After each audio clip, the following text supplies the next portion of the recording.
Hi, everybody, and welcome to my special guest this evening, Katherine Olson. How are you doing? Oh, you're muted. I'm good. There you are. Hi. Hey, How are you doing? I'm doing good. Let me make sure that all my other stuff is muted because now I'm sorry. That's okay. I had your channel on my channel, and I to look at the chats, and everything was open, and everything's anyway. It's all right. While you're sorting that out, I will say hello to everyone in the chat. Mary Kay London is here. Hello. Thank you for joining us. We're going to be talking today about disconnection, which is, I think, one of the most heartbreaking policies in Scientology, and how it affects people and people's lives. And then we're going to talk a bit about reconnection to put a bit of a positive on the dark stuff that we're going to start with. And then Katherine has a special announcement for us at the end. So we'll try and keep it to about an hour-ish, give or take. If you've got questions or comments, we'll star them as we go along and we'll pull them up. Cindy and Rico, the Coon Hound Cross, say, "Hi, Alex. My first time catching a live. Keep up the phenomenal work." Well, thank you. And thank you for joining.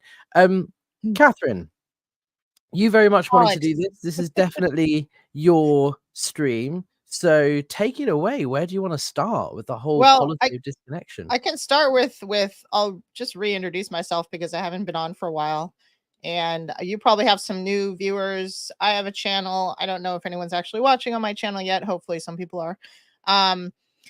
So I was in the Sea Org and Scientology since 1994. Well, actually joined Scientology in 1992, joined the Sea Org in 1994. Long story short, I left in 2021 with the assistance of the wonderful people at the Aftermath Foundation. And I am going about my life, and I'm doing activism type stuff when I can, because now I have a life actually that I can. So I'm fairly busy, but I do stuff when I can because I do enjoy doing this, and I want to help people however I can.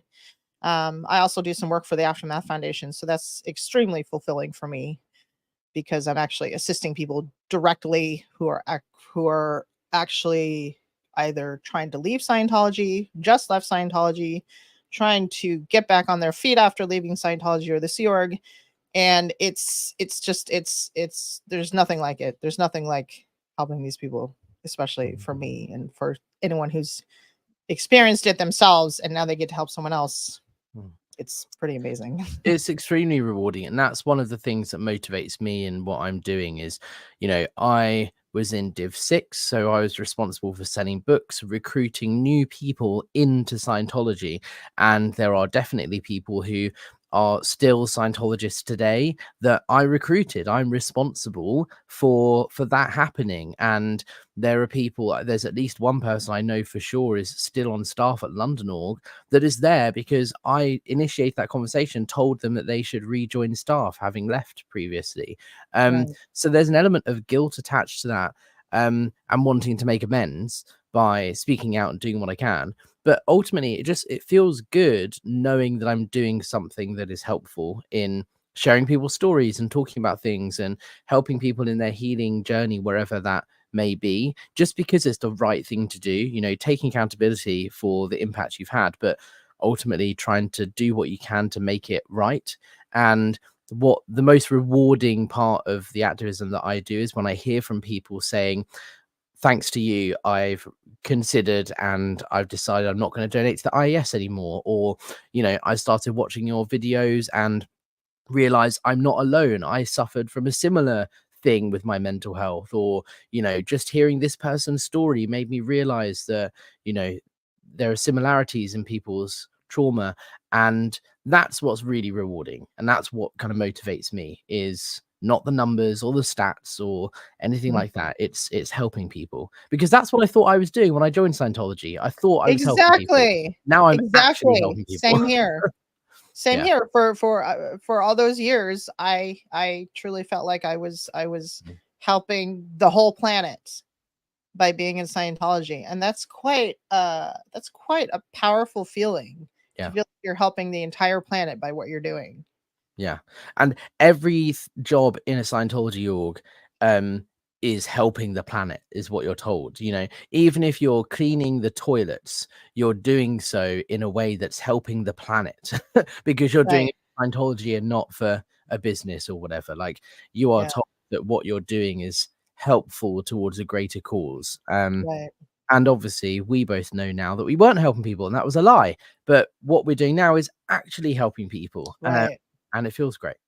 Yeah, and it's so much more fulfilling, and it's very fulfilling to connect with all sorts of people like you, Alex, and with other former Scientologists, former Sea Org members, some people who I knew when I was in the Sea Org and in Scientology, and actually quite a lot of people I didn't actually know, but I knew of them, Mm. and I didn't interact with them for whatever reason.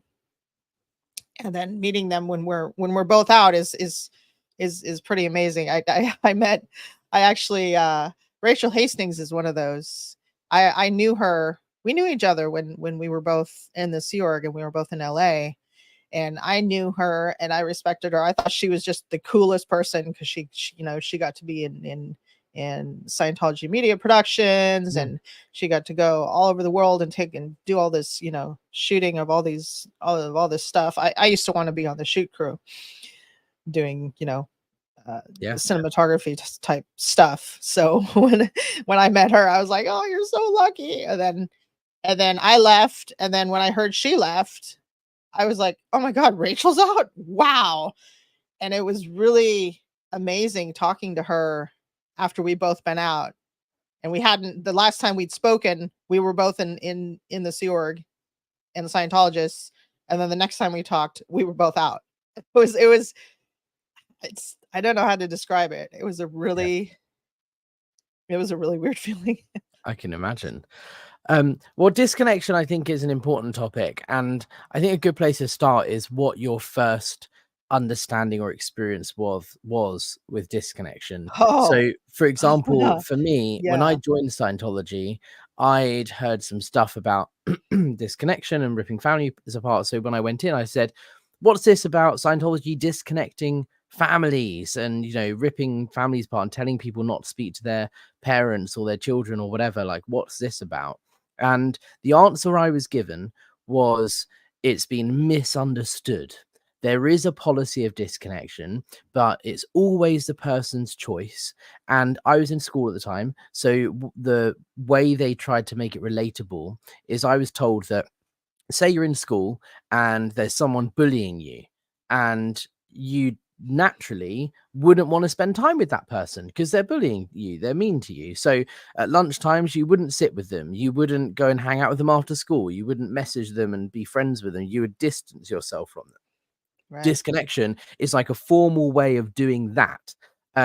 You already do it. There's just a formula behind it that Scientology apply that makes it effective so that it helps you in your life. We would never force a family to disconnect from each other. You know, it's not like that. The media have got it wrong.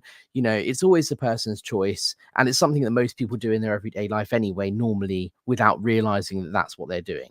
And Right. I was like, "Oh, okay, I can see how maybe it's been misunderstood or misrepresented or whatever." You know, they said, "If you ever feel like you're being forced to disconnect from anyone and you can just walk out the door, it's your own determinism." So I thought, okay, I'm willing to, you know, go the next step and see how I feel and see if I see any evidence of people being disconnected. Obviously, that was a lie. I was being lied to. And I then, you know, forwarded that lie myself when I was recruiting people into Scientology. And I said to the same thing. Um, how was disconnection first introduced to you as a Scientologist? So disconnection became very real to me as a Scientologist and as a Sea Org member in from 2007 to 2008. And what happened was my sister had come up to see me, or come down to see me rather, because she was up in Oregon and I was in Los Angeles. My sister and my mom were both in Oregon. And we had originally, all three of us had joined staff together up in Oregon, and then I joined the Sea Org they both stayed on staff for a while, and then my mom ended up leaving staff, but as far as I understood, she was still a Scientologist. And then my sister left staff, and as far as I understood, she was still a Scientologist. She just wasn't on staff. And when I'd ask my mom, how's it? When are you gonna go back on course? Have you gone to any of the events? Because Scientology does these events to keep people indoctrinated, basically. But they do these events several events every year, which people who watch this channel probably know what we're talking about, or watch the channel often because they know the stuff you've done on the IS event and stuff like that. And excuse me. So I would ask her, how's it going? And she's like, well, I haven't really had time or money to get back on course, but I'm going to go back on. And they kept telling me these kind of things for a while. And then at one point, my sister came to visit me, and also my mom came too, but that was a surprise. Like, I didn't find out until I was with my sister that my mom was also there. And then they started talking to me about all this stuff that's going on in Scientology. And I was like, what's going on? What are you talking about? And all this stuff they had questions on, and we're not part of this anymore. And we want you to take a break and decide what you want to do. And I'm just like so confused what's going on, right? And anyway, that was a whole thing that happened. And after that, I had to go to ethics, go to the ethics section. I had to speak to OSA and tell them what had happened. And from my viewpoint, I was trying to help my mother and my sister. I thought they were doing the wrong thing by leaving Scientology, by saying they left Scientology, by, basically publicly announcing that they are leaving or that they had left, trying to get me to leave. I thought that they were in the wrong. And I'm like, what are you doing? Like, what's going on? What are you doing? And I had that mindset for quite a while, for quite some years, actually. And so from I was disconnected from both of them from 2008 to 2021. And the way I disconnected was, how to explain this? So when you encounter someone, family member, close relation, whatever, and you're a Scientologist or you're a Sea Org member, you're a staff member, you encounter somebody who's opposed to Scientology, or who's opposed to what you're doing in Scientology, or who doesn't want you to be on staff anymore, or maybe they decided that they left Scientology and they're going to publicly announce it, or not, that they left Scientology, they don't want anything to do with it anymore. Anything like that, you're going to be persuaded to either quote unquote, handle them or disconnect. And that's the policy in Scientology that's used. It's handle the person, which handle to them means they're not talking to you anymore about their disagreements with Scientology, how they don't like Scientology, blah, blah, blah. Or maybe they turned around and they want to do Scientology again. Yeah, let's not overlook that, because the only if someone is kind of speaking antagonistically about Scientology, they express concern about you being on staff, to handle that person, it's not just a case of agreeing to disagree. It's a case of turning that person around. They don't have to become a Scientologist, but they have to be 100% okay with you being a Scientologist.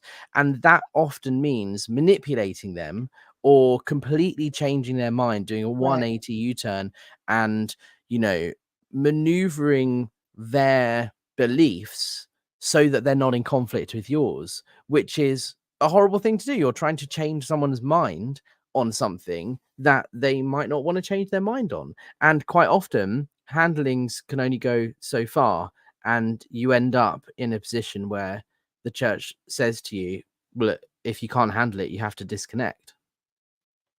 Exactly. And especially if you're in especially in the case where somebody was a Scientologist in the past, or they said they were a Scientologist, or they were on staff, or they did courses and they did quite a bit in Scientology. Oh, there's Lindsay. um that's when you'll be told, you really have to handle this person. You need to get them back in. You need to turn them around and get them back into Scientology, and you really have to work on that.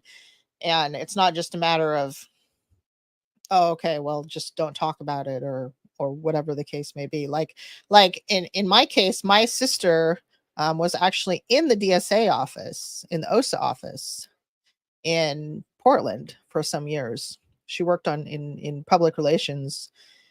She didn't work on like the dirty tricks type, fair game of people and whatever. She worked on public relations.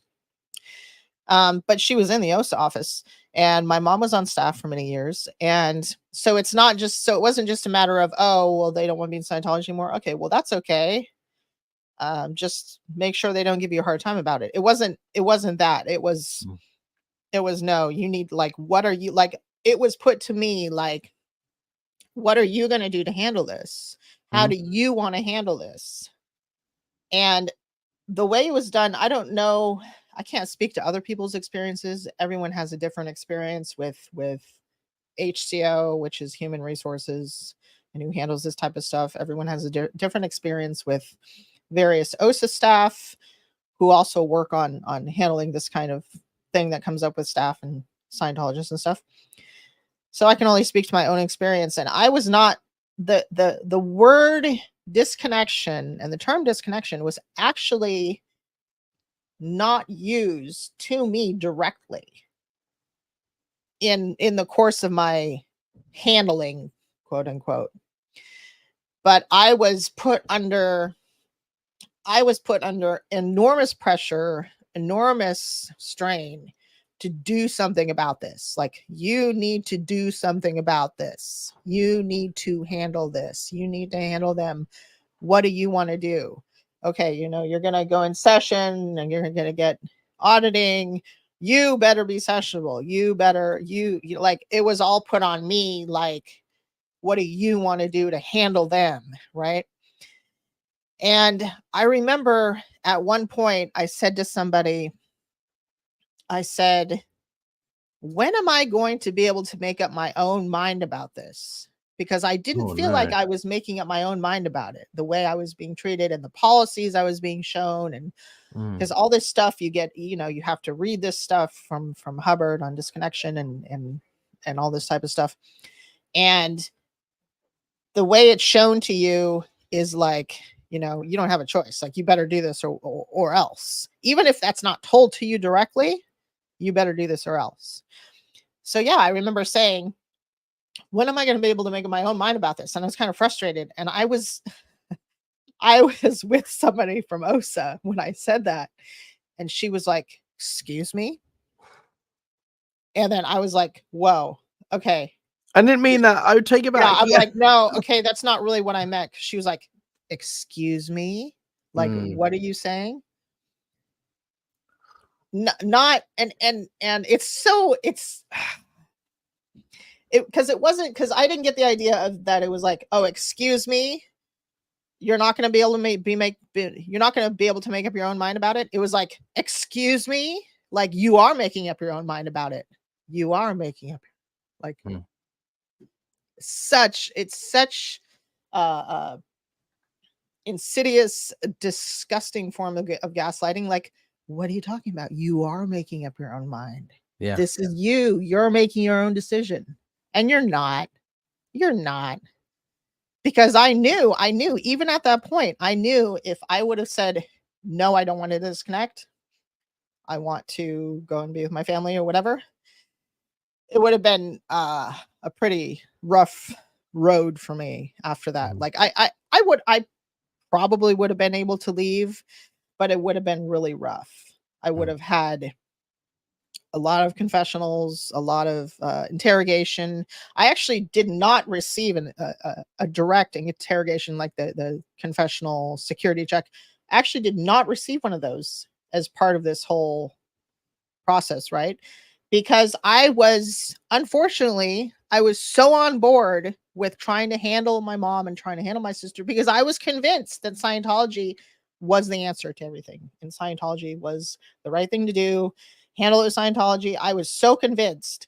And I was so convinced that everyone else was convinced that I was with it. And so it's like, okay, well, we don't need to sec check you. We just need to give you a PTS handling, which just means it's very complicated to try to get into explaining what that means.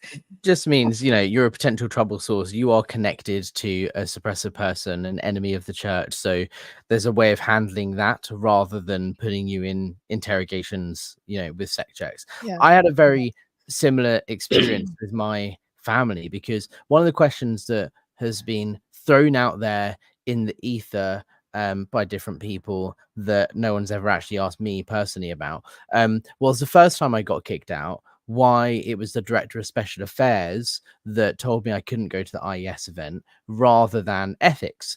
And I've heard different people say, oh, it's because I must have been crazy or wacky, or like I was deemed a threat. But that's not true. The Department of Special Affairs get involved when there's an SP somewhere around. Right. And when I got kicked out the first time, is because my mum had a connection to an SP somehow. So the DSA was the one that was handling it. And similar to what you were saying, I was fully on board with trying to handle the situation with my mum because I wanted to carry on being on staff. I wanted to not go to school. I wanted to be on staff and be a full-time Scientologist. My mum wasn't a Scientologist. So I was reporting back on every conversation I would have with my mum about Scientology, and then going back and saying, okay, what do I say now? Like, this is what she said. This is what she's concerned about with Scientology. And this is what I told her. What do I do next? Like, what's a good, and they would give me references to show her, or they'd say, come into the org and you can give her a tour, or whatever the origination is that she had that was, you know, whether it was black PR or whatever. I would report that back and they'd come up with the handling. And then, so I didn't get personally in trouble for it. I didn't get declared to begin with. I didn't have a sec check or anything like that. I was trying to handle it. And then the DSA just said, look, you haven't been able to handle it before the IES event. So you can't come to the IES event and you can't do services until it's handled. But then I was still a green Scientologist, so I didn't really know how to handle it. But the org dropped me and I'd been kicked out at that point. Then when I rejoined, the whole process started all over again. And then I signed my SEAL contract, wanting to dedicate the rest of eternity to work for the church. And the first thing to handle was not to convince my mother to be a Scientologist, but to get her to be okay with the fact that I've just signed a 1 billion year contract to work for this controversial organization that she's concerned about because she's read stuff in the media. They wouldn't let me arrive in the Sea Org until she was at least okay with it, because they didn't want me to join the Sea Org and then 5-10 years down the line then become an issue that's a PR issue for Scientology, and she starts speaking to the press and then it becomes a big flap. So it was all about handle my mum, and then it got to the point where it was very close to them saying you're going to have to disconnect.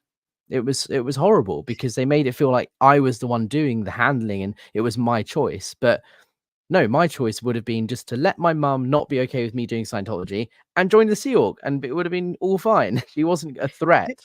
Did they actually say the words, you need to disconnect? Did they say those words to you? They showed me the policy and they were Right. like, look, this is, you know, you want to handle your mum because the only other option is disconnection. And you don't want to do that, do you? Right. It Right. was that sort of conversation. Right. Exactly. Because they won't directly say, unless they're Yeah. doing it wrong in their eyes, they won't directly say, you need to disconnect. And I think that's one of the ways that they get away with it. Yeah, they say Because, if you can't handle, yeah, the other option is disconnection.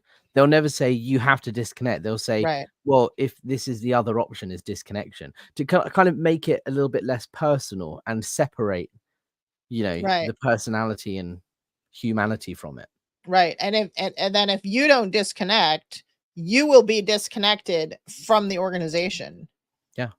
That's what'll happen ultimately. That's what ended up happening with me. I was declared Yeah. a potential trouble source and told that I couldn't come back. And you know, yes, I had a sec check, I was locked in a room, had to do an OW write-up and all of that Right. horrible stuff.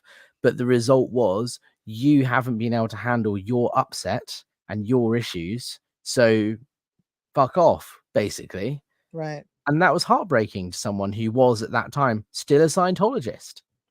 And Yeah, because I you have were convinced you were doing the right thing by being on staff. exactly.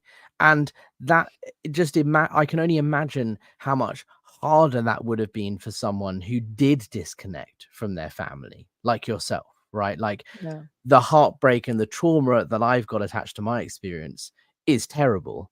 I can't even imagine what would have actually been like if I had disconnected. It was terrible. It was completely awful because and the and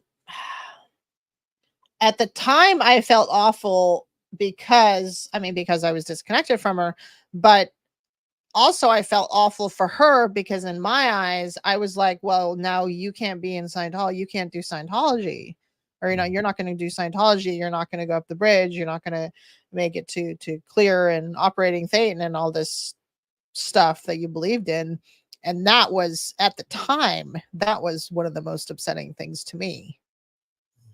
So, yeah. Because when you're indoctrinated in Scientology, you believe not just that this is a way to help people, but it's The way, right, the only way that exists that is that ensures pure salvation, basically, right, right? This is the only way humankind is going to succeed and thrive, and everyone's going to be happy, and everyone's problems are going to go away. There's nothing else on planet Earth that can do that.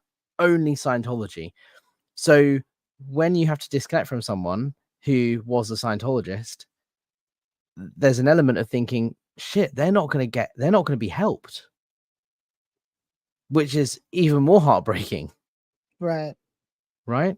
Yeah, that's exactly what I felt like. And this actually, this is a good time to answer this question actually from Lindsay, because she says, because of because of the gaslighting, did you guys ever feel confused on what were your thoughts and what was the inner critic in your head that was Scientology, etc.? Yeah, I was deeply, deeply conflicted for like since that happened, since the whole disconnection thing happened with my mom and my sister. I was deeply uh, uh, uh, conflicted for years. I was just like, I don't know what to do. I don't know what to Mm. do. I don't know why I feel like this. I don't know why I'm unhappy. It's just because I have overts and withholds, which means you've done bad things, and you haven't told anyone about the bad things you've done. So if you tell enough, if you find enough bad things that you've done and you write them up and you come clean and confess, then you're going to feel better. And if you haven't done enough of that, then you're still going to feel bad. That's what it comes down to. Yeah. Yeah, Yeah. absolutely. For me, it was like, what was the question? Because of gaslighting, did you ever feel confused? Oh yeah, confused between your thoughts and the inner critic. I mean, when I was fully in and had signed my SEAL contract, there wasn't an inner critic anymore. At the beginning, when I first joined, I was critical minded and asking questions and stuff. But by the time I was in a position where I had to handle or disconnect, I had already endured hours of indoctrination and TRs and training and been out book selling and drilled on how to confront and shatter suppression and, all of this, handle people who tell you you're in a cult every day when you're out selling books on the streets of London. Like Yeah. I'd been so ground down by that time. I didn't really have any critical thoughts against Scientology. If I did, I wouldn't have signed my SEAL contract dedicating this life and all future lives working to the organization. I was that committed. So I was so brainwashed, to use that term, Well, it's not that, all future lives, Alex. It's only for a well, billion a years. billion years worth of future lives, or 999,900,000. Quit exaggerating. I'm such an SP. But no, I was so committed and I thought that this was helpful. So I didn't have any critical thoughts, or if I did, they were so deeply suppressed because I knew that if I admitted to having a critical thought, then I'd done something wrong and I needed to sort that out because I'm out ethics or whatever. But in terms of confusion, there was a bit of confusion between what is my determinism and what the church was telling me to do, because I was like, well, in my perfect world, I would just tell my mum, this is what I'm doing. I'm being an adult. And if you don't like it, that's okay. We could agree to disagree, but we can still talk and whatever. And I'm going to join the SEAL and it's all going to be lovely. But the church was saying, no, that's not an option. So there was a confusion there because the church were trying to make it feel like it was my decision to disconnect. Right. But really it wasn't. But what I was telling myself that the church knows best. So if I do what they're telling me to do, it's because one day I will have that greater understanding and I will think that too. But right now I don't understand why they're telling me something different to what I want to do, but they know better than me. And one day I'll understand and then I'll come to terms with it. But that's what I was telling myself anyway. You know, they made me write like in my own handwriting, not type, write with a pen and paper. My version of why I disconnected. Like they made me write down, this is how I feel about these events, and they didn't tell me what to write exactly, but they said, okay, you need to write what exactly why you want to do this. You need to write it with your own handwriting and sign it, and they had me write this thing. And what do you carry on? What you're telling is something that I've got a document I'm going to bring up. So then later on they would be able to take that and be like, well, look, I mean, to anybody, she wrote this with her own hand, you know, wrote it down on a piece of paper and signed it. This is she her wasn't writing. coerced this is what she said. it. She wasn't forced to do this. Yes, I was. You kidding me? Of course I was. Even if it was that I convinced myself, I was still forced to do that. I did exactly the same thing, and I've got it here, right? Wow. Although it's typed. Yeah. And I don't want to show, there's other people's names on here, so I'm not going to show the whole thing. But essentially I had to write a plan of how I was going to sell a book or get every single person that I know, family, friends, everyone, into Scientology. And the first one is mum. Step A, get her to read critical essays on Scientology from Qual, because the Qual division, qualifications, have this book of essays written by psychologists and academics that are supportive of Scientology, because they've either paid them or whatever. Yeah. So the whole point was, if I show my mum these documents that show academic people who have studied the philosophies don't think it's a cult, then that will help, you know, handle her concerns. Number two, handle black PR with actual Scientology books and policy letters. So every little thing that she's heard about Scientology being a cult or disconnection or whatever it is, find out exactly every single one of them and then find the policy that corrects her on those mistakes, and then get her reaching for her first book and then sell the book. So I had to come up with an exact plan, just like what you were saying. And so they could then one day, if my mum, if we did disconnect and my mum then spoke to the press and said, I've not spoken to my child in 20 years because he's been sucked into this cult, the church would be able to produce a document that says, no, Alex tried to handle it and then he decided to disconnect. Right. It was his choice. That's right. It's disgusting. Yeah, very, very, very.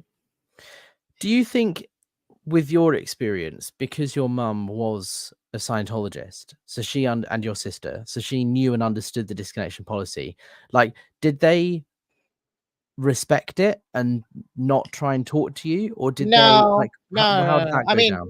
my sister understood more than my mom did because she had been on staff longer, or she had more training, whatever, on her while she was on staff, and plus she was an OSA, so she knew quite a bit more.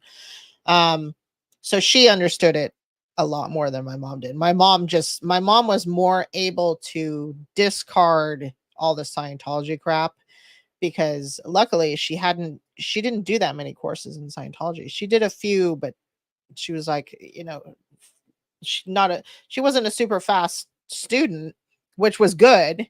Mm. And she probably wasn't a very, quote, fast student, because she probably logically, like, more rejected the material and was like, this doesn't make sense. This doesn't make sense. And if you do that in Scientology, then you're going to be a slow student. Yeah. If you Which question anything. Yeah, if you question Yeah. anything, or if you can't get through it, or if you just don't understand the material, it doesn't make sense to you, then you're Mm. you're going to be considered a bad student. Yeah. So luckily, she didn't do very many courses, and so it for her, she could just discard that and just say, like, no, why don't they just change the policy? Why do you have to disconnect? Just Which just is a change the policy. And I'm totally like, valid what are you question. talking about? You can't just change policy. But that's a totally valid question. If you work for a company and there's a policy that's making everyone's lives difficult, then you speak to the company and you say, we should change this policy, and you change the policy. But you Right, can't do that in Scientology right, because it's against policy to change what LRH said. So right. what a stupid question. Change the Yeah, you policy. can't Is change the policy. You wouldn't change anything that L. Ron Hubbard wrote. no. No, that's squirrel. Yeah, because LRH knew what he was talking about. Yeah. So why would He, we he, change it? he- Because he he's got knows it all best. figured out. Why would you want to change any of it? Exactly. Yeah. Keep I'm still, I'm still getting my head around this stuff. Like just when I feel like, okay, I could just discard this, and I'm still wrapping my wits around it. And I probably Yeah. will be for quite a while. Yeah. But anyway, just with regards to disconnection and what I was hoping to talk about. I mean, I wanted to talk about all the family stuff, because that is very important. Mm. And I also wanted to talk about a couple other aspects of it, which is disconnecting from friends. From like when I left the Sea Org and when I left Scientology, I was in an incredibly lucky position that I was just able to walk out. And walk out meaning I went to post in the morning to the org. Everything was normal. I went to go and hand out promo. Had somebody pick me up with the help of the Aftermath Foundation. I got picked up. I went on a plane, and that's it. I was done with Scientology, done with the Sea Org. I didn't talk to anybody. I mean, I didn't talk to anybody in the Sea Org or anybody in Scientology and say, oh, by the way, I'm leaving. I just left. Mm. So, and because of the way I left, and of course I didn't call anyone and go, oh my God, I just blew. What am I going to do? I'm like, I'm not doing that. So I'm all my friends who people I've known for 20, 25 years. I don't hear from them. I didn't hear from, a few people tried to contact me in an effort to, handle me or whatever. Reached out, email, couple of texts, but I didn't respond to anybody. I didn't have any conversations beyond that. And there's been nothing and like I say, people I've known for 20, 25 years who were very close friends, they won't talk to me again. Mm-hmm. And that's really sad to me, because you have family that you're connected to by blood, but then you have people that you meet in the course of life, and you become very attached to people, and you wouldn't otherwise just stop talking to them. But there's no way, like, especially the people in LA and in Columbus for that matter, the staff that I was friends with, there's no way I could ever contact them. Mm-hmm. I can't just call up the Oregon Columbus and go, can I speak to Angela? No. Oh, who's this? No, you can't speak to Angela. She doesn't want to talk to you. Yeah. And meanwhile, no one's going to go to Angela and say, "Do you want to talk to her?" They're not going to. They're not even. She won't even know tell. that you Yeah, called. yeah, exactly. Or she might know that I called by, like, somebody from HCO going to see her and being like, and taking her in for a interrogation or ethics interview or something. Why is a suppressive person trying to contact you?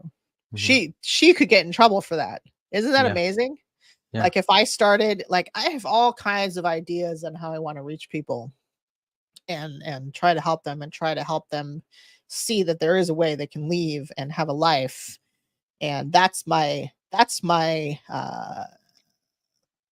my intention in starting a channel, is that I would like to reach people in LA, in Columbus, and just start talking to them and let them know, even if I'm letting them know by video, this is my life now, this is what I'm doing, it's great, this is how I left, and telling the story over and over, or telling it in different ways or different aspects of it or whatever, or how I came to what I decided.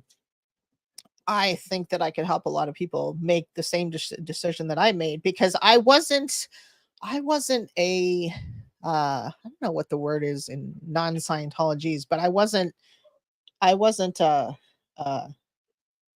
okay, you know the term theedy weedy? I was thinking theedy weedy. So I was a hardcore dedicated staff member, Sea Org member. You weren't like floating in the clouds in your own And head, I wasn't, like I on the didn't get in, edge. and I didn't get in ethics trouble very often. And because I kind of learned the ways not to get in trouble, and just to, like, keep my head down and, keep out of trouble. And so I know that there's people who definitely respected me. There's executives who respected me. And if certain people heard me talking the way I'm talking now, it might make them think and be like, "Oh, I'm really not happy here either. I wonder if there could be something to this. Maybe I should check out this book she's talking about, or maybe I should check out this person. Maybe I should, you know, uh, find out a little bit more about disconnection or whatever, and what's really happened from other people's viewpoints, and instead of just the church's viewpoint of there's no such thing as disconnection, or it's the individual's own choice if they want to communicate or not." So I want to be able to say these things in such a way where people are going to listen to me, because I know a lot of people. Yeah. I know a lot of Sea Org members and a lot of staff. And if they saw me, they'd be like, "Oh my God, what happened to her?" I was wondering where she went. It's like what happened at the March 13th protest in London, right? We went to protest outside London Org for LRH's birthday. And it was the first time I came face to face with a bunch of people I used to be on staff with. And to see the confusion behind their eyes when they saw me protesting, because they know me as a person and they know that I don't align personally with what they've been told a suppressive person is, because they're told a suppressive person is X, Y, and Z. And anyone that is against Scientology is therefore a suppressive person. So when I was there protesting, you could see the confusion of like, no, Alex isn't, covert hostility, dagger behind his back. Like, he's a nice guy that we had great times with and great fun memories. We used to go out book selling. Like, he's not a horrible person. And yet he's there protesting Scientology. You could see the cognitive dissonance and you could see the cogs turning, but it was heartbreaking because, like, Charlie, for example, Charlie Wackley, he was a very good friend of mine, and for him to look at me as an enemy rather than as a friend for the first time was heartbreaking, because he can't have any communication with me whether or not he wanted to, because Scientology says I'm an SP now, and Scientology say that you can't have any contact with such people. And so all I try and do is lead with kindness and compassion with everything I'm doing. And whenever I reach, like, protesting in Croydon was different, because in Croydon the other day I was trying to reach public and try and prevent them from joining Scientology. But when I protested outside London Org, or when I was there at the IES event, I was trying to reach people currently in and saying, hey, I will be thinking of you tomorrow at 2 because it was Wednesday and everyone's running around like headless chickens on Thursdays at 2 o'clock. So I was like, I'll be thinking of you when you're stressed out and anxious and trying to get your stats up. You know, we're here to support you if you choose to leave. I'm not going to try and convince you, but I still care about you. And my number hasn't changed, Charlie. You can call me anytime. I live 10 minutes around the corner from you. I'll go pick you up at a moment's notice.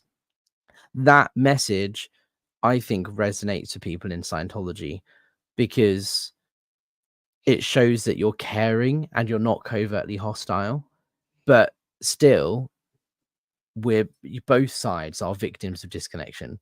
Like Yeah. Charlie and me are both suffering from the policy that Scientology is forcing him to use, you know? Right. Yeah, it's true. It's true. You know, and I've been up to the Portland org a couple times, and I haven't done any protesting up there yet, and I have my reasons for it. I'm just not ready, because it's kind of like you say, like I know a lot of the old time staff there. I know the ED, I know a couple of the execs there, and even like I used to babysit for the ED's kids, and now they're both on staff. And I haven't been able to I haven't I haven't been able to protest up there yet. I've been there several times. I was there actually last week. I went and I parked in the parking lot right next to the org, and I was doing some work for the Aftermath Foundation in the org parking lot, Love which it. made me feel really good. And then it was too hot. I had to go park somewhere else. But and that made me feel great. I was like, wow, this is cool. And then another time I came up there, I was driving into the parking lot. Actually, maybe that was the time I was with you. We With were me, driving yeah, in and the we saw parking the lot. ED. Yeah, I was with you. That's what I thought. Yeah. Yeah. I was like, I can't believe, of all the, 2 minutes it takes him to get to his car, and we just happen to come at this time that he's going to his car. And I know the ED. I've known him for many, many years. And the thing is too, is that I feel really bad, because a lot of those people really helped me and helped me and my mom when we were in a very bad situation. They helped us a lot. So I personally would not feel right about standing outside the org and waving a sign, Scientology sucks, and blah, blah, blah. Mm, Like, what is that going to accomplish? What is that yeah. going to accomplish? It's just going to make them feel like shit. It's going to make me feel like shit because they feel like shit. And like, I don't have anything personally against those people, other than the fact that I'd like to help them find out for themselves And what that's why the Scientology really messaging is is. really important with protesting. Like Yeah. the March 13th thing, we weren't standing there saying Scientology is a cult. We did in Croydon, yet like on the weekend, because we were trying to stop people joining, not get through to the staff members. But in March, outside the org, I was trying to make everyone aware that we are happy and we are having a great Right. time without Scientology, Right. and it's possible to have a life without Scientology, and we still care about these people, and if you choose to leave, we're here to help you. And that messaging is a different kind of protesting. It's not really protesting, it's more Right. demonstrating. I don't know what the right word would be, but like I still struggle to cut. Like, I watched a video that someone recorded the other day of that first interaction with me and Charlie. I found it really hard to watch, and I think I would have to do a lot of like therapy before I go and do it again. The IES event is different because it's thousands of people. It's not just the people that I used to be friends with, so you have to work yourself up to it. And that's what I mean when I put in the description about how disconnection impacts people. Like, it's been 10 years since I was on staff, and this particular policy, disconnection, is still impacting me emotionally today. Right. It's horrible. That's why it's one of the most heartbreaking, in my opinion. There's a Sorry, I was couple just of reading a comment here. there's a couple of comments I want to bring up before we move on to the next thing. Just I've been Sure. starring them Yeah. as we go through.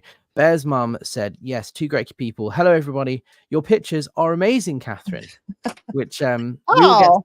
we'll get to talk Oh about that yeah, in yeah. a We'll second. we'll we'll get to that. Thank you though. Yes. Joe DeSeppo, hey Alex, hey Catherine, hey chat. Oh, wow, there's Dr. X, Dr. Zwan Lee. Oh, yes, that's Dr. fantastic. X is here. Okay, Dr. X, I hope you're still there. Thank you so much for your wedding gift. She sent us a wedding card. It was, oh my God, it was Dr. X is so great. nice. Yeah, absolutely. John Oliver Page is here. Disaffected as a label should really be called disillusioned. Hi, Alex. Oliver Page here. Do you know who Oliver Page is, Catherine? No. He was in Power Rangers. Oh, really? He's an ex-Scientologist here in the UK. And yeah, he's an actor based here in the UK that left Scientology a few years ago, but he was in the Power Rangers, which is why the Power thing. Who's the voice? Is that you? The voice? What, singing? It's Yeah. me and my mum as backing vocals, yeah. So And then on the funny. guitar is Jeff Levin and Marcus That's from great. Insoy, yeah. Oh, wow. Betsy Sue really wanted to say hello. She said, hi, Catherine. Hi, Alex. Then she said, hi, Catherine. Hi, Alex. And then she said, hi, Catherine. Hi, Alex. And then she said, hi, Catherine. Hi, Alex. Hello. So hello, Betsy Sue. Oh, I think there are a few funny. typos. I think that's why it came up a couple of times. Yeah. But I just wanted to acknowledge that. Hammond Up again says, hi, Alex and Catherine. Great work. Quantum Pixel has a good question here. Interested in whether you think the policy of disconnection has led to more people ultimately leaving Scientology or remaining trapped within it. That's really hard to say because being on the outside, you'd only hear of people who, no, that's hard to say. It might be like half and half because some people choose to leave so that they can be with their family and speak to their loved ones, and some people stay in because they think it's the right thing to do, and they disconnect, and it's just, it's really hard to say what would be more. Yeah, imagine you've got, your family are Scientologists and one or two of them leave. You have to choose between which family members you want to be part of their lives. And when you decide to disconnect, or when you decide, you almost have to double down on your belief as a Scientologist, because you know that disconnecting is a big move and there's no going back from it. So they have to indoctrinate you to become even more devout in that moment, to convince you and convince yourself that that was the right thing to do. And so then to come to terms with the fact that maybe it wasn't the best idea and you regret disconnecting from your family must be incredibly hard to do. So in some ways, I can imagine it does actually keep people in for longer, because they don't want to face the fact that they've messed up and hurt somebody emotionally. But also at the same time, when faced with the option of disconnection or handling, and the handling isn't working, some people can just say, no, that's it, I'm out, and they leave. So I think it's not really a case of numbers. I think it's a case of disconnection has a negative impact on everybody involved 100% of the time. There isn't a circumstance in which Scientology forces someone to disconnect and everyone is happy with that choice. I'm yet to see a single example. It is universally destructive and harmful, in my opinion. Yeah, completely agreed. Yeah. Dr. X is saying, Paul's still in Myanmar. I'm having breakfast in Tasmania right now. Wow. Cool. Very jealous. I love you in Australia. Absolutely. Yeah. I would too, one day. There's a couple more, but I'll leave them for a bit later. I want to talk about reconnection. Yes. Because let's talk about the good part of it's all very dark and gloomy and it's all very sad and upsetting. But there is a silver lining, I suppose, in that now we're activists. We're helping people get out and escape and leave and rebuild their lives. And like I mentioned earlier, the thing that motivates me is when I get a message from someone, and I have received, I would say, 3 or 4 of these emails in the last 3 months, and none of them I can talk about specifics because they want anonymity and stuff. Completely fine. They're not ready to speak out. But I've received at least 3 or 4 in the last 3 months people saying that because of the protest or because of a video they've seen or because of someone coming across my videos and my activism, they have reconnected with their family. Either someone has left Scientology and now they've reconnected again, or they've got back in touch with someone they haven't been in touch with for a while. And that is so heartwarming for me, knowing that even though that's 3 or 4 people out of the 10,000 subscribers I've got, that's a difference to that person's life, and Yeah, that's what completely. motivates me. There is hope. Completely. There is light at the end of the tunnel. Completely. And I'm going to keep doing videos with you, and also I'll do some on my own and with a lot of other people, because I want to keep talking about this, and I want to keep talking to, specifically I want to talk to people who are still in the Sea Org, in Scientology, because I know that there's people watching us that are in the Sea Org. I know there is, because I was in the Sea Org watching these kind of videos, and it was a huge part of helping me make my decision on leaving, watching people talk about their stories and talk about different aspects of what they thought about things, and just going over it and over and over it and watching more and more and more. And it was really a huge help, and I hope that I can do that for some other people too. And I know the more I talk about it, the more likely people are going to be to find me. Yeah. And hopefully I can help some more people to leave. And that's the thing. Like, I hope, I don't want to speak for you, but I don't think we're here to try and convince people to leave. Like, there's this whole thing in Scientology that SPs are trying to change your mind or manipulate your thinking, and actually they're going against your self-determinism. I'm not trying to convince anyone. I don't think you are either. I No. think it's more, here are the facts. Here's my experience. Here's this person's experience. Here's how it affected me and how it's affected other people. It's your choice, and no one's forcing you to make a choice. But if you do decide to leave, that's okay. Like, the world isn't going to collapse. There is a whole community of people there to support and help you, and we care about you, and we are here ready and waiting with open arms to give you a big hug and say, welcome out. How can Right. we help you? Right? There are people that care about you.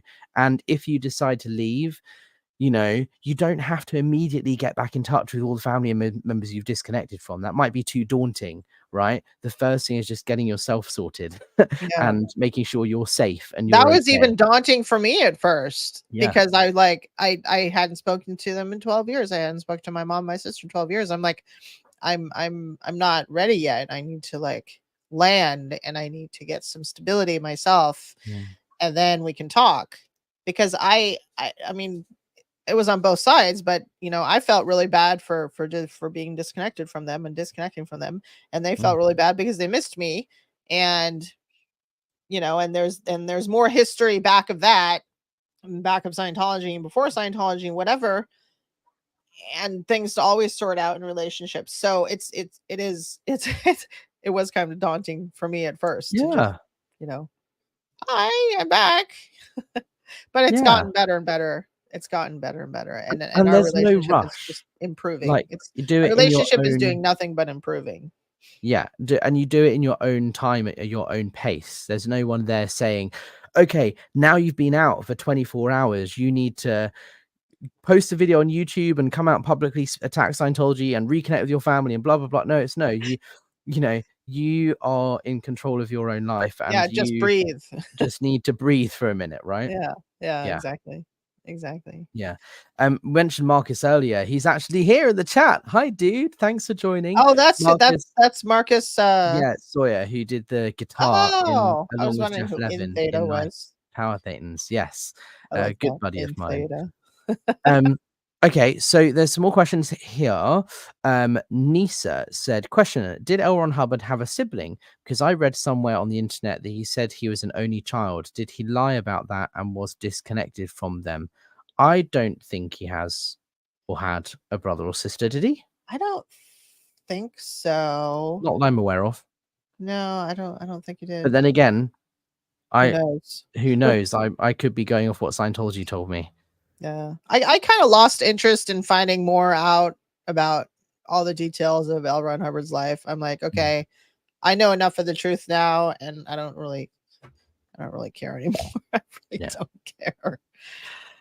In Theta, he has a question. You don't have to answer if you don't want to, of course. But he says, Catherine, are you in therapy? Oh, I did some when I first came out. It was great. I'll probably do more. Mhm. Yeah. I think it's important to find a therapist that you gel with as well, and a Yeah. type of therapy. Like the therapy that I did when I first started doing the kind of healing recovery thing was Gestalt therapy, which is the therapist was saying it's really interesting you chose this because it's all about feeling emotions in the physical world in the moment, and like Yeah. it's almost completely opposite to Scientology where you push your emotions down and you try and you're Yeah. almost a robot. So he said it's interesting you went for that type of therapy because it is so opposite. And in the end, I found that that wasn't the best type of therapy for me because I was having trouble feeling emotions in the room, in the moment, and then revisiting things in that way.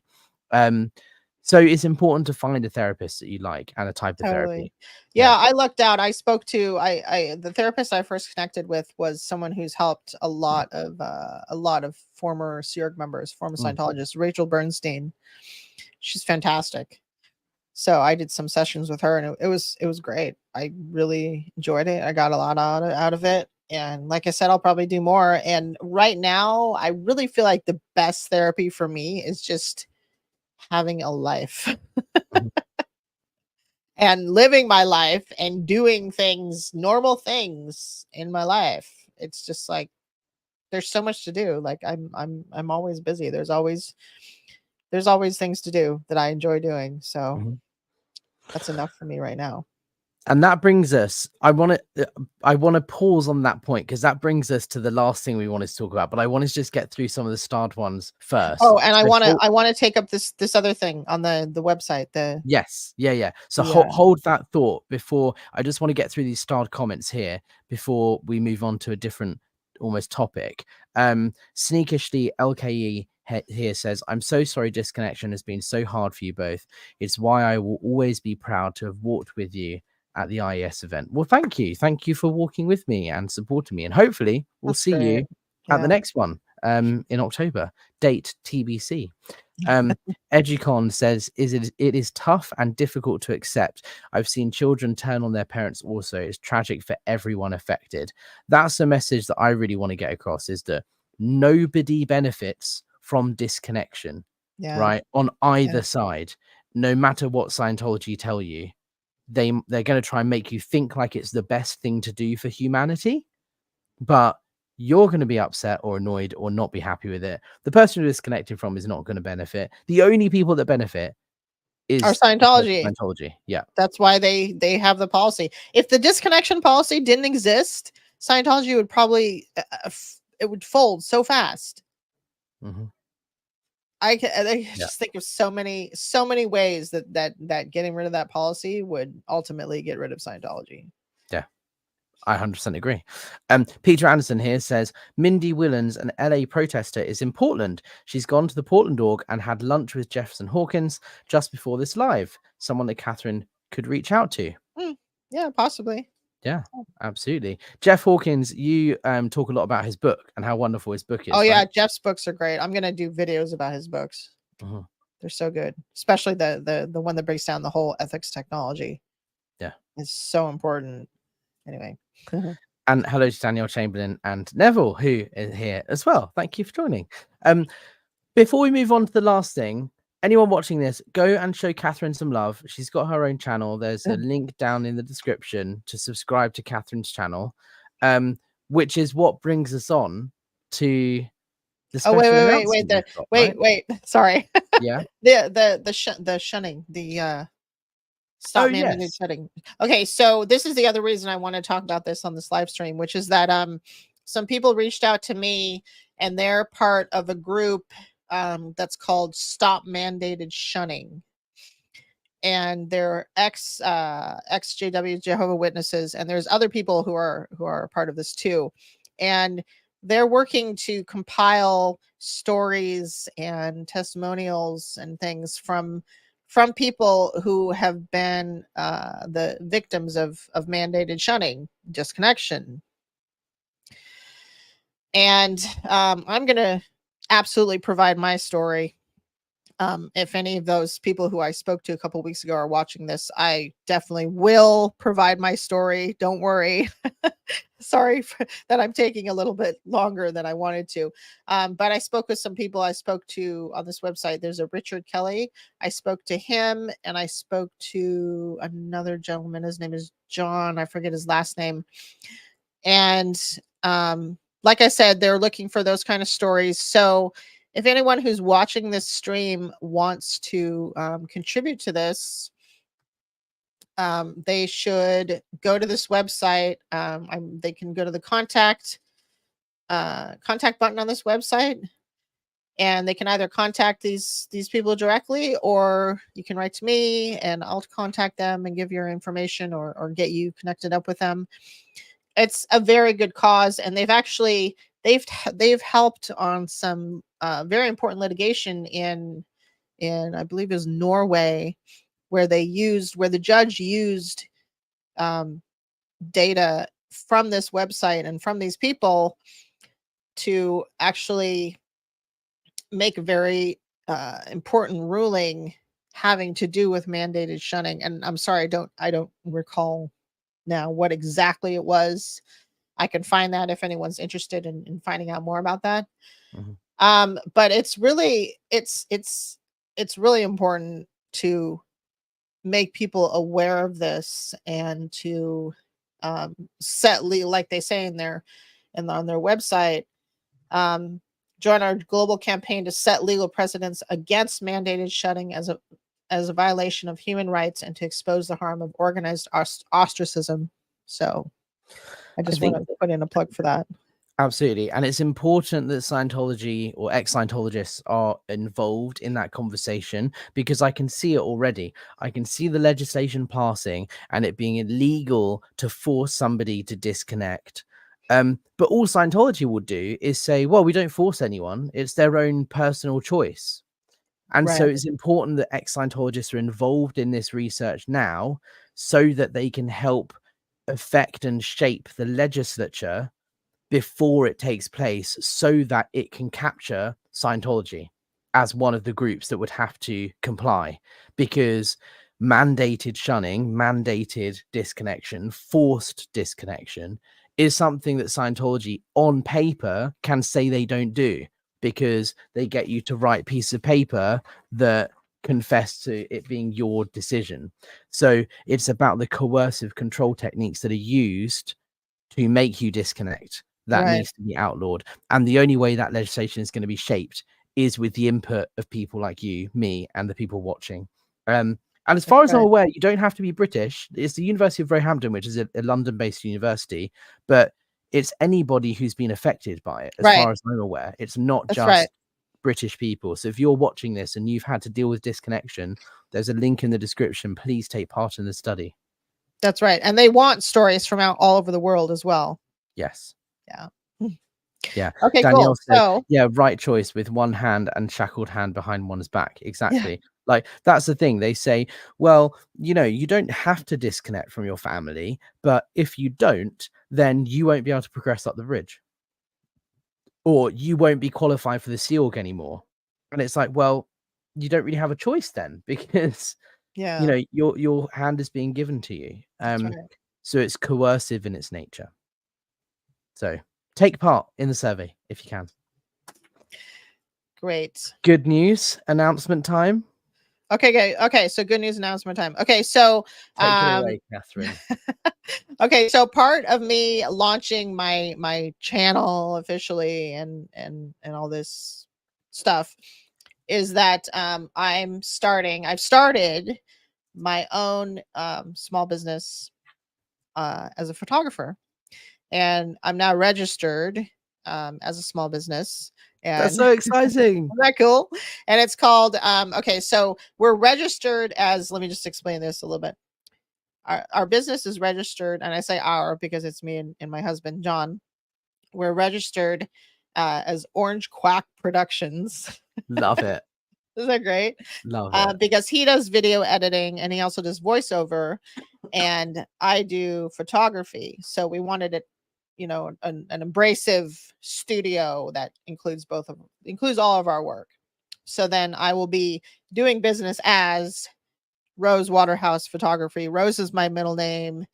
Waterhouse is a combination of my real dad's last name, who I've never met. I've never met my dad before, but I took a I took a piece of his name and I took water. I'm not going to say what his name was, but I just wanted it to be a little bit different, and I wanted to use my middle name because I like my middle name. And I almost, when I came out of Scientology and out of the Sea Org, I almost changed my name to Rose and started going by Rose because I really liked it. And then I decided not to because I wanted Sea Org members and Scientologists and people who knew me, I wanted them to be able to find me. Mhm. So then I went back to my name. And actually, also, I got married recently. So my name officially is not Olson anymore, but I'm going to keep it as that on this channel because I want people to be able to find me.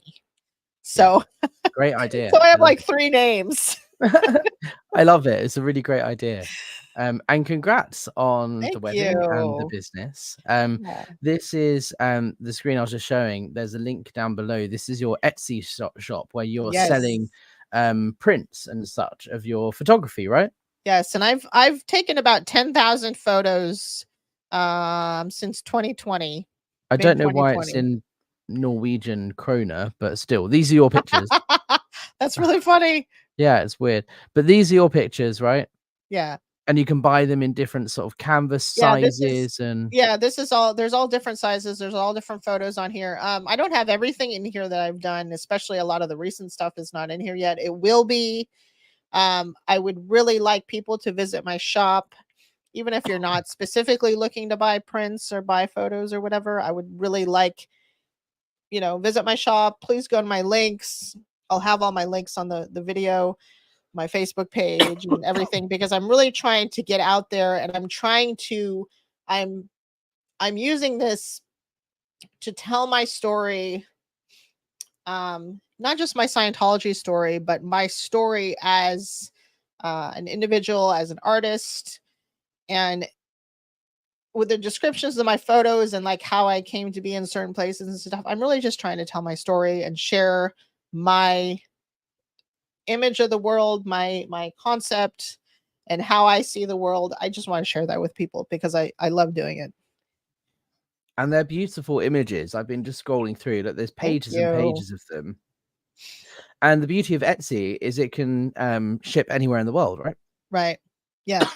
Yeah, I Excuse can me. ship anywhere in the world. I will probably expand out and have my own website eventually and everything, but this is just like I'm just getting started. I have in the links, there's my portfolio if somebody wants to see like some of my very best work. I consider my very best work. And I'll have a lot more going on. I just wanted to announce it so that people can check it out and support me, please. Absolutely. Excuse me. I'm still going to go for this Bless cough you. I've had for a while. Excuse me. Love it. And I love the support and all of that this community has shown, not just in subscribes and comments and likes and buy me a coffee and all of that stuff. Like, it's nice that we're supporting each other outside of the whole YouTube interweb verse. You have a business here, and that's exciting, and it's a new beginning, and it's such a good example for people watching this that are still in Scientology, that you can be successful and start new things. And if you want to use a Scientology term, start new games, right? Outside of Scientology, right? That's right. Katherine has left. That's right. Done a bit of healing. And of course, healing is not something that is ever completely finished. You're always going to be on that journey. But like, ultimately, you've landed on your feet, and now you've just started a business, and it's a creative business. You're doing the thing that you've always wanted to do and weren't able to do while you're in the Sea Org, which is create amazing imagery, right? Exactly. And that was actually something that helped me make my decision as well. When I was speaking to John early on when I was still in the Sea Org and still in Scientology. And I sent him some of my photos that I had taken just with a phone, and he's like, "Wow, these are amazing. Why don't you go be a photographer?" And I'm like, he's like, "What's wrong with that? You need professional photographer now." And I'm like, "That's a thought. Yeah. That sounds kind of cool. I'd like to do that, but I'm saving the world. So how does that work?" Some great comments here. Daniel Chamberlain is saying they are so beautiful. Thank And you. huge congratulations, Catherine. Thanks, Danielle. Without a doubt. In Theta, Marcus says, great, more studios. Love, Dad. Dr. Rex here is saying, keep up with the work trying to end disconnection, guys. Everything takes time to work, but things will be well. Thanks for your hard work. Thank you. Yeah. And thank you for your support as well. Dr. X has bought me coffee in the past, and I know she's donated to various causes and sent you the wedding gift that you mentioned earlier. That's what I mean about support. It's not just financial. Even just being in the comments and engaging is supportive and helpful. Yeah. Marcus also says congratulations as well. So thank you. Oh, Catherine, Marcus sent me an email. We should do a video. Do it. I'd like to do one with Marcus. Do it. Marcus is great. Yeah. One of my good buddies. Catherine, anything you want to add before we no, but we need to do this more often. I say that all the time, and then anyway. We shall do this again soon. Okay, good.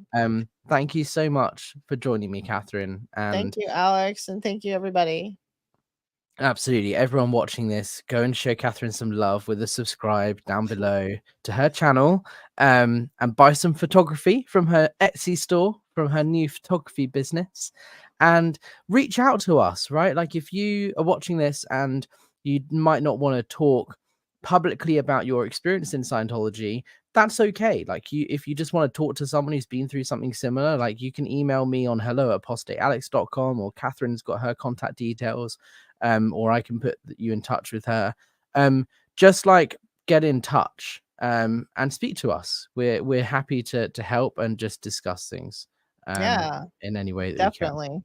Definitely. And if anybody's watching this who knows me, who knows they should contact me, you know who you are. If you're still in the Sea Org, or even if you're not in the Sea Org, or if you're in Scientology, or if you know me and you want to contact me, please do. Yeah, absolutely. All right. Thank you so much, Catherine, and everybody watching. We'll see you on the next one.